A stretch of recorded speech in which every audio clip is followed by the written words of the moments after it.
You're watching E.T.N, where we don't do news, we just talk entertainment. Share and subscribe. All right. Now, with all this, there are some people who are concerned. I understand that. Now, the question is this the right move for Warner Brothers and Legendary, moving it up to March? Here's how I see it. The minute COVID hit, every movie, including Godzilla vs. Kong, was pretty much dead under the water. Because, I mean, look at Wonder Woman, okay? Now, granted, Wonder Woman was a bad movie. And it did not do too well, okay?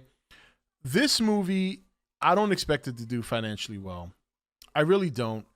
I think they're going to take whatever they can from the movie. They're going to make whatever they can from the movie. I do think Legendary, if nothing else, they got their they got their production budget back.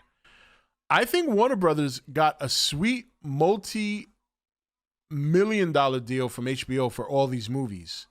So I don't think Warner Brothers and Legendary are going to walk away here with losses. Now, anything they make from the movie, as little as it's going to be, is going to be profit for them, I think. I really don't think. Look, I believe some people don't realize that HBO and Warner Brothers are not one and the same. They have a very close business relationship, and obviously HBO is to compete with Disney. They basically got together, which is why you see all the DC stuff on there. This is why Warner Brothers are putting all their movies on there. So I don't think money is really an issue in terms of whatever deal Warner Brothers got from HBO in terms of money for all these movies. And we know that Legendary got basically the money it took for them to make this movie back. So anything after that is dunzo. So is this a bad move moving up to March? No, this is not a bad move. It's like I said yesterday, the longer you sit on an asset, the less potential money you have to make, right? I think the way Warner Brothers and Legendary thought about it was, along with HBO, is that, look, it's not going to change in May, all right? Even if everything happens to open up, people are still going to be reluctant to come to the theaters. I also think that some movie studios are starting to see the writing on the wall. And what I mean by that is movie theaters are not going to be the same even after this is over. I think people are going to see the benefit of watching a brand new movie at home. This is not to say that I'm not saying that movie theaters are going to shut down. No, I believe movie theaters will always be there for the people who want to see movies at home. But understand that moviegoers, the majority of moviegoers that generate revenue for movie production companies and studios and all that, these are general people. All right, these are people who they had a rough day at work. You know, a couple of their buddies want to get together and catch a new flick. They go in, they go see the movie. Or a family is getting together on a Friday night. They want to take the kids, all four of them, get in the car and drive to the movies. The idea of seeing it at home is a lot more appealing to people than you might think. If you're a hardcore moviegoer and you love the movie theater experience, I completely understand. I completely agree with you. That is the preferred method for many of us. But you would be surprised how many people out there would love to watch the movies in their house. I mean, what's the point of having a 70-inch Ultra HD 4K TV with surround sound, Dolby Digital 3D surround sound, and then not use it on something like a big action movie? You understand? A lot of people are going to find that very appealing. So I think the scope of theaters are going to change. I think the studios know this, and I think right now this is a test run. This is a test run to see how they can manage to do this while making a profit. How much subscriptions would this generate for HBO? I do think it's going to generate a number of subscriptions. Now, the key is the staying power. I think HBO Max has enough content on their platform to keep people around. I've enjoyed HBO Max since its release. I've watched a lot of shows that I never watched on HBO before. Oz, I got to finish watching The Sopranos. I always like revisiting Game of Thrones for all the, forget whatever the last season was. A lot of Game of Thrones episodes are great. I had never seen The Big Bang Theory. I got to watch the whole series on HBO Max. So there's content on there to watch. This is not a bad move. I don't think it's a good or a bad move. I just think this is a move they made because they want to have a constant flow of movies releasing on HBO Max that people are interested in, and it's going to keep generating subscriptions. You got Godzilla vs. Kong in March. You have the Snyder Cut coming out anywhere between the end of March and shortly thereafter. Dune is eventually going to be there. There's a couple of other movies that are coming. A movie called Saints something, I forgot the name of it. So there's a lot of stuff. You still have whatever DC movies are coming out in the future. They'll probably be on HBO Max. I understand there's people out there who are concerned about the amount of money this movie is going to make, how it's going to affect the MonsterVerse, so on and so forth. Here's the truth. This movie was never going to make money. The chance of this movie making money or making a huge profit was slim to none before COVID. After the performance of King of the Monsters, no matter what anyone tells you, no matter how many people want to be optimistic, I'm not being negative, I'm being honest. The fact that King of the Monsters performed poorly, it was never a guarantee that Godzilla vs. Kong would pick up the slack. Now, I personally believe it would simply because of title. You know, people know Kong. Americans love King Kong, you know, and people know who Godzilla is. I'm talking about people that are not hardcore kaiju fans. They know this. So I felt confidently that they'd want to see this movie just on clout alone. Even with that, the chance that the movie was going to make a huge profit to keep the MonsterVerse going was still very slim. I felt confident it would make a profit. I felt confident it would do well enough to make Warner Brothers and Legendary happy. Separate from that, in terms of wishing this movie does well because you want the MonsterVerse to continue, there's another thing that's not a guarantee. I made this argument yesterday. I'll make it again. How do you go beyond Godzilla vs. Kong? Where do you go after that? I mean, granted, we still have to see the movie. We still have to see how it ends. We don't know if there's a big end credit scene that might guarantee us or at least tell us that there's another movie coming. Who knows? But as it stands now, if Godzilla vs. Kong ends and there's no big reveal at the end of another movie coming or any hints or anything, how would you go beyond Godzilla vs. Kong? You've already spent Ghidorah, all right, Ghidorah. I know I say Ghidorah, sorry. You've already spent Mothra. You've already spent Rodan. I mean, those are three of the most popular and well-known kaiju within the Godzilla universe here in the States, okay? You can argue Mechagodzilla as well, and I agree with that. I think that's why he's going to be in this movie. I don't agree with it, but they kind of ditched the realism aspect in King of the Monsters, and I said to you guys a long time ago, for the 40 strong who've been here every stream, you guys have heard me say this. If they're going to do Mechagodzilla, you do him in the last movie in the MonsterVerse. Why? Because after that, because of how people are going to take it, because of how people might view it, general audience now, not us kaiju fans, no one's going to come back. No one's going to come back. It doesn't make sense when you, and again, I want you guys to know I'm talking in the sense of a general audience, not somebody who's a horror kaiju fan, somebody who's not too familiar with Mechagodzilla. The minute somebody watches this movie and they see Mechagodzilla, the first thing they're going to ask themselves is, why would any military force, be it domestic or even a foreign terrorist organization, because we know now that Apex Cybernetics, why would they build a robot monster in the image of Godzilla? Why not Kong? Why not a humanoid? You know what I mean? Like, these are questions that we don't ask as kaiju fans, because for us, it's like, it's cool and it's what we want and it's what we want to see. But the general audience is going to be like, okay. So, and now that I know Mechagodzilla is going to be in this movie, now that I know that this movie is probably not going to make any money, and just the fact that it's Godzilla versus Kong, to me, all the signs are there that this is it. All the signs are there that this is it. And when I say that, I mean in terms of movies. I do think the MonsterVerse will continue. I do think you will see, maybe even on HBO, I do believe you might see another MonsterVerse related series. Whether or not it's animated remains to be seen. I do think, look, you're going to get more comics. You're going to get more books. We all know this. Now, look, I hope I'm wrong. I would love to see like MonsterVerse movies continue.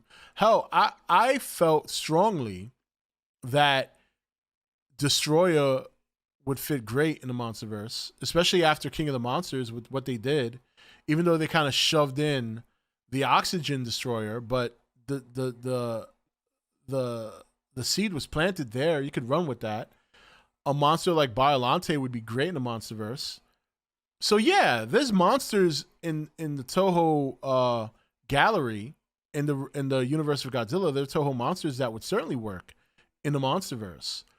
But I think the problem is not that these certain monsters wouldn't work. It's the fact that general audiences don't know about them. General audience don't know who Biollante is. General audiences don't know who Destroyer is. I mean, these were one-off monsters. You know, King Ghidorah, Mothra, Rodan. I mean, Rodan and Mothra had their own movie back in the 60s. So there's a lot of people, you know, like my parents, you know, that grew up watching those monsters. So you got to understand, a lot of people grew up watching King Ghidorah, watching Mothra, watching Rodan. None of those people grew up watching Destroyer. King Ghidorah, Mothra, Rodan have a longer history. They're more familiar with a large abundance of audience goers. Not only those who grew up in the 60s and the 50s and all that, but also a lot of you guys. You know, even though a lot of you guys might be young, and I know a lot of you guys relate to the Heisei series, but a lot of you guys have seen the Showa series. You guys know who these monsters are. So when you take that into consideration, when you take into the fact that those were the three most recognizable monsters that could broaden the audience. So King Ghidorah, Mothra, and Rodan gave them the best opportunity to broaden their audience. And that's a smart move. That was a very smart move to choose those three monsters. And look what happened. The movie didn't do well. This movie is going to do better. It is an epic showdown. You know, I'm sure they had great marketing ideas that they would have loved to have pulled out of their ass, but they didn't get a chance to.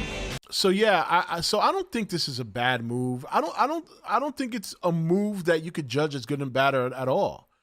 Whether Godzilla releases in March or whether it releases in May, I don't think it's going to make a difference financially. Marketing, I mean, you know, we're going to see what they do, but how much did we really expect them to invest in marketing? They're already losing money as it is. Right now, a lot of these companies are focused on not losing money. If they can make money and they see opportunities to make money, of course they're going to do it. But the goal right now, at the current state that things are, is not to lose money. You lose money the longer you take to release an asset. This movie has taken way too long to release.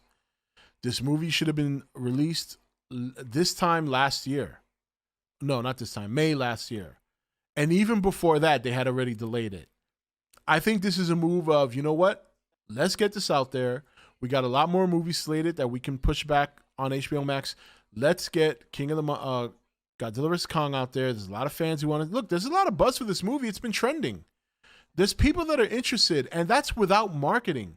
So I don't think they have to put that much in marketing right now to get people buzzing about it. I mean, think about it. You got Godzilla vs. Kong trending on Twitter? I mean, that's a pretty big deal. So let's not pretend like marketing is the end-all, be-all of whether or not this movie is going to succeed. A lot of you guys have been talking about it enough. A lot of people have been complaining about it enough on Twitter that it makes its rounds. You know, if anything, we're kind of doing the marketing for the movie, whether we're bitching about it or we're expressing how excited we were, we can't wait. Once, all they need to do is drop one trailer. That's it. I don't foresee much marketing for this movie going forward. I see one big trailer coming anywhere between this week and mid-February, and then that's going to be cut into commercials. And the commercials are going to be specialized for HBO Max. So I don't, I you know, I'm not taking away how anyone feels about this move. If you're upset about it, you're entitled to that. If you're disappointed, but if this is stemming from being concerned about how it affects the movie, I think the most important thing, and this is just my opinion, I think the most important thing right now is to be concerned about whether or not the movie's good. I think that's more important. Because if the movie's good, that's going to help it. Look at Wonder Woman. Wonder Woman sucked. Wonder Woman 84 was garbage. And that movie suffered. I mean, do we know for a fact that it would have done better had the movie been better? Maybe not, but I certainly don't think it would have hurt if the movie was better. So I think the most important thing right now is knowing that we get a good movie. And at this point, a fun movie. You know what I mean? A fun movie. So, I think, I know a lot of people, I know D-Man's been very, very upset about this. He's been posting on Twitter a lot. Look, he's entitled to feel the way he feels. I understand he feels that way because he cares about the movie. I get it. And I care about the movie too. But at the same time, I used to get caught up in the whole, I wanted to make this much money because I wanted to do well. And you know what? What helps a movie do well is if it's good. If it's good, the money will come. So that's kind of my priority now. I just want the movie to be good. I don't care. I know I used to care about this. But as we got closer to King of the Monsters, I stopped caring about this. The amount of money the movie makes. I don't stress out about that anymore because number one, I'm not going to see a penny of it. So why should I give a shit?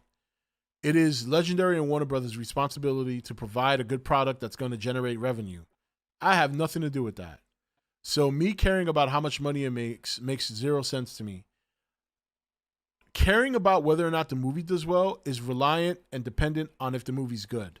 And that's what's important to me, is that the movie's good. If it makes $1 billion, great. No Godzilla movie would ever make $1 billion. But if it's good, word of mouth can do wonders. Yeah, exactly. And that's what's important. For those of you guys, and some of you might be here, or maybe somebody who might catch this later, if you're worried about the amount of money this movie's going to make, don't, because it's not going to make any. And it's not going to make any, not because it may not be good or it may be bad or whatever. It's not going to make any because of the situation everyone's in. Okay? It's not going to make money like that. And what's important now is streaming services want to take advantage of what's going on right now with everybody being home by getting them to sign up for their service. The best way for them to sign up for their service is to have content and to provide new content. This is where I think Legendary and Warner Brothers are making their money. So I don't think people need to worry about that anymore. Number one, you're not going to see a penny of it, so why should you care? Number two, don't worry about these companies. They're going to find ways to make revenue.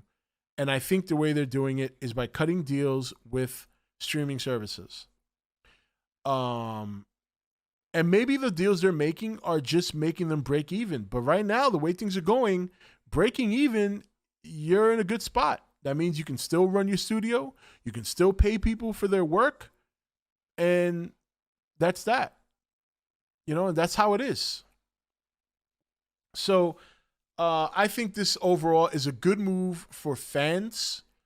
People have been waiting long enough for this movie. I don't think it's a bad move one way or the other. I don't think you can make I don't think you can make a move that could be advantageous or disadvantageous at this point, the way things are.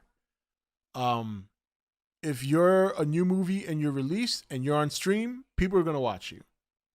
People are going to watch, for better or for worse. So, and that's that.